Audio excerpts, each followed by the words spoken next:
Hey, my name's Skylar, I'm Hamid. and today we're going to talk about Transistors. yeah. The first transistors were developed in 1948 by Bell Labs. Transistors are in everything we use. Printers, AC units, desktop computers, speakers. Laptops, cell phones. And much more. Alright, so you've been asking yourselves, what is a transistor? Well, a transistor is a semiconductor device used to amplify and switch electric signals and electric power. It is composed of a semiconductor material with at least 3 terminals for connection to an external circuit. A semiconductor falls in between an insulator and a conductor, so it conducts electricity better than an insulator, but less than a conductor. Spencer Pintel, please come. So a transistor is not a mechanical component, meaning nothing in it moves. The usefulness of a transistor comes from its ability to use a small signal applied between one pair of its terminals to control a much larger signal at the other end. This property is called gain. It can produce a stronger output signal, a voltage or current, which is proportional to a weaker input signal. That is, it can act like an amplifier. Alternatively, the transistor can be used to turn current on or off in a circuit as an electrically controlled switch, where the amount of current is determined by other circuit elements.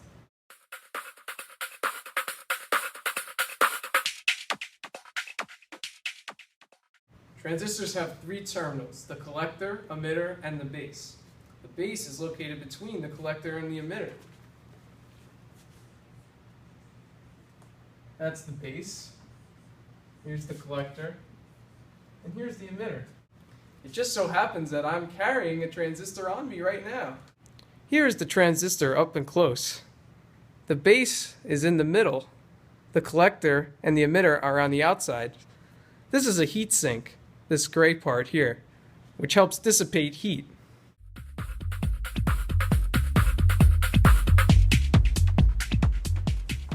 Here's the schematic symbol for a transistor. Here's the base, here's the collector, and here's the emitter.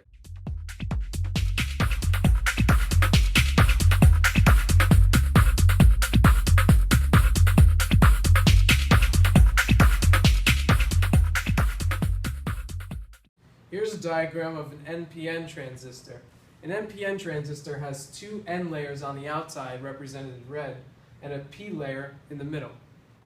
In a transistor, the N represents the negative pole of the transistor, and the P represents the positive.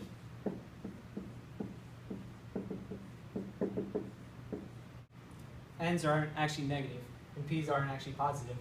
Overall, they're neutral, but N has movable electrons, and P has holes in them, or lack of electrons. So the excess or movable electrons move to the holes of the P. Like Hamid said earlier, the N layer has movable electrons in its layer. The P layer has lack of electrons, or as we like to think of them as positive holes, that the electrons from the N layer can fill. These electrons from the N layer do in fact fill these positive holes. Once these electrons fill these holes, it creates a barrier between the N and the P layer, thus preventing electrons from the current flow to flow from the emitter to the collector. In this case, the switch is open.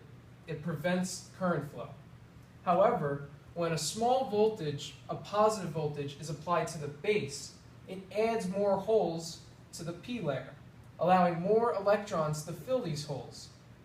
In this process, it shrinks the depletion layer and allows the full current to go across from the emitter to the collector.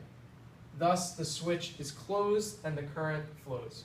Due to the elements making up the base, there's a threshold voltage of about 0.7 volts, 0.7 volts, that is necessary for the electrons in the emitter to go across the transistor into the collector.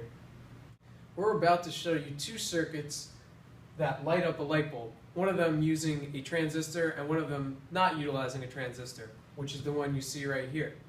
This circuit uses a mechanical switch to turn on the light bulb, so that when the switch is closed, like so, the light bulb lights up. The next circuit will utilize a transistor and a photoresistor to do the same process, but however, it will not use any mechanical components. What we have here is a circuit that only turns on when it's dark. Right here we have a photoresistor, which increases resistance as the lights turn off. We have a plain resistor right here and the transistor right here. This here, C representing the collector, B the base, and E the emitter. And this right here is the light bulb. So as you start, you have a big current coming from the battery or source, flows through here until it gets to this junction right here. Since this R1 this way has a big resistance and this way has no resistance, most of the current flows to the collector and only some of it, a much smaller amount, flows through R1 until it hits this junction again. Now, the big current over here is stuck over here because the transistor is not turned on yet, and you need that threshold voltage current to turn it on. At the moment, the lights are on, so there's no resistance here, and the current that's here is split up half and half of it going to the base and half of it going back to the battery. As the lights get lower, this resistor increases resistance. So less current flows through here, and almost all of it flows through here at a point. And when that certain point is met, this transistor turns on, and the current can finally flow through here, past the emitter, to the light bulb, turning it on. And bam, you got light. Yay! Thank you for watching. We hope you enjoyed the video.